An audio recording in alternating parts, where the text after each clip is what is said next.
Hello friend, स्वागत है आपका अपने चैनल डियर स्टूडेंट। दोस्तों, आज मैं क्लास 10 का भौतिकी यानी फिजिक्स उसका चैप्टर 1 प्रकाश का परावर्तन यानी रिफ्लेक्शन ऑफ लाइट लेकर आया हूं।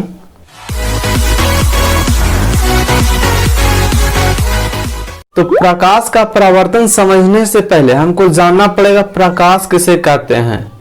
तो आइए प्रकाशिकी, जिसे कहते हैं ऑप्टिक्स। फर्स्ट में क्या है? प्रकाशिकी, जिसे हम कहते हैं ऑप्टिक्स, ठीक है ना। तो बोला प्रकाशिकी से ऑप्टिक्स, तो बोला कि भौतिकी की वह शाखा जिसमें प्रकाश के बारे में, जिसमें किसके बारे में? प्रकाश के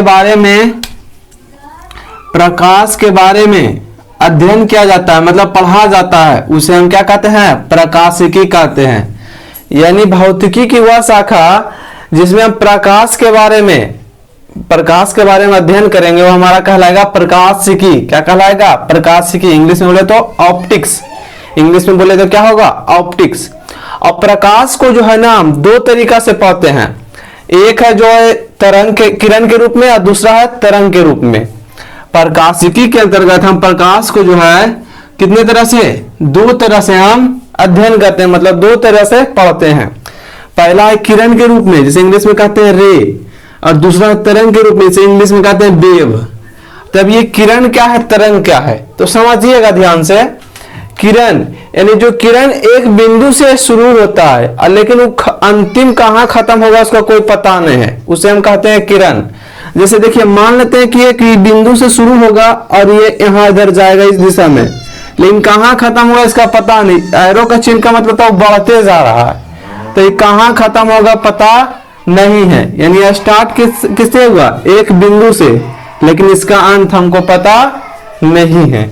दूसरा उसी तरीका से समझिएगा तरंग क्या है, यानी वेव क्या है।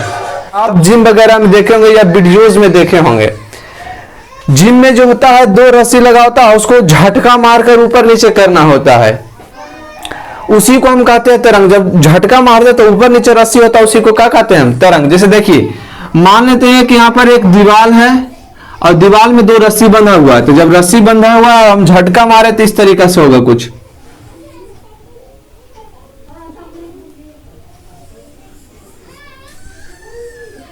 इस तरीका से कुछ होगा।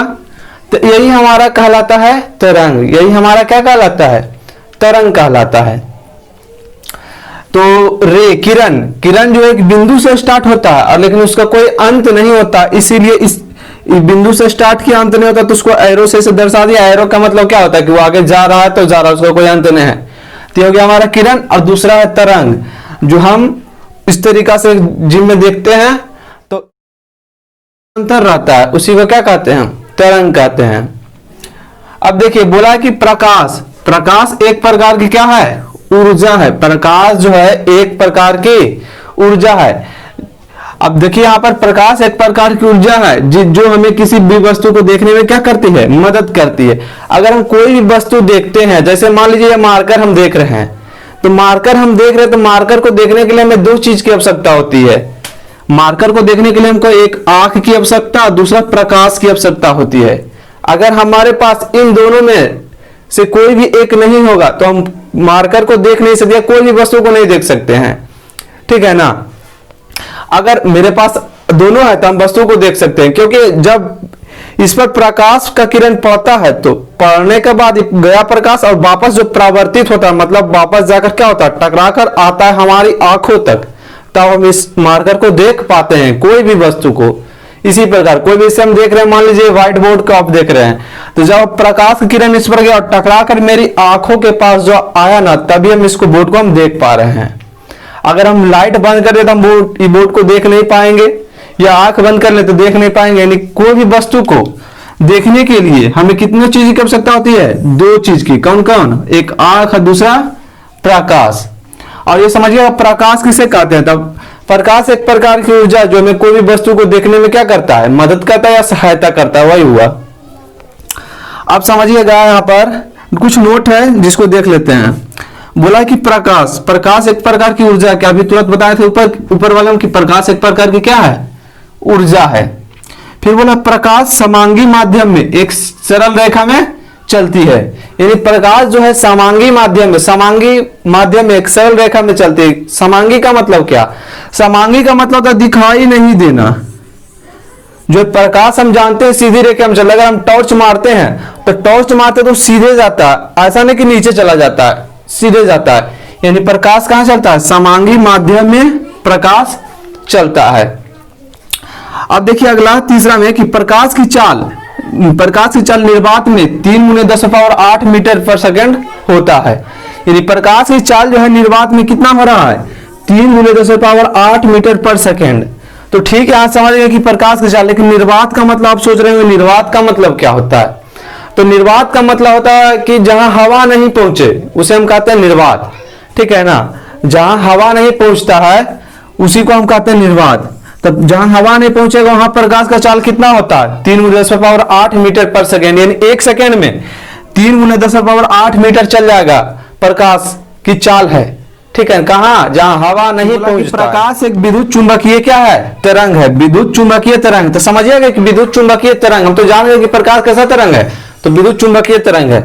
लेकिन यहां पर अनुप्रस्थ भी हो सकता है। प्रकाश एक अनुप्रस्थ तरंग भी है, विद्युत चुंबकीय तरंग भी है। तो विद्युत चुंबकीय तरंग क्या है समझते हैं। तो देखिए विद्युत चुंबकीय है, तब विद्युत और चुंबक मान लेते हैं कि मेरा जो यहां पर एक लाइन है, ठीक है, या इस तरीका से मान लीजिए इधर ये एक्स है, ये वाई है, ये जेड है। अब यहां से मान लेते हैं कि मेरा विद्युत है, इस तरीका से गया। फिर यहां से मान लेते हैं मेरा चुंबक है, इस तरीका से गया। यानी प्रकाश जो है एक विद्युत चुंबक है। तब विद्युत और चुंबक एक दूसरे क्या रहता है? लंबवत रहता है। विद्युत और चुंबक इसमें देखिए तो मान लेते हैं क्या था मेरा, मान लेते हैं मेरा विद्युत है और ये मेरा चुंबक है।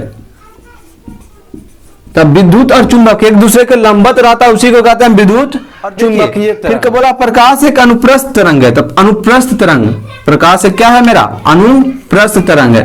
तो अनुप्रस्थ तरंग भी समझ इस तरीके से रहता है, लंबवत रहता है। अनुप्रस्थ तरंग भी इस तरीके से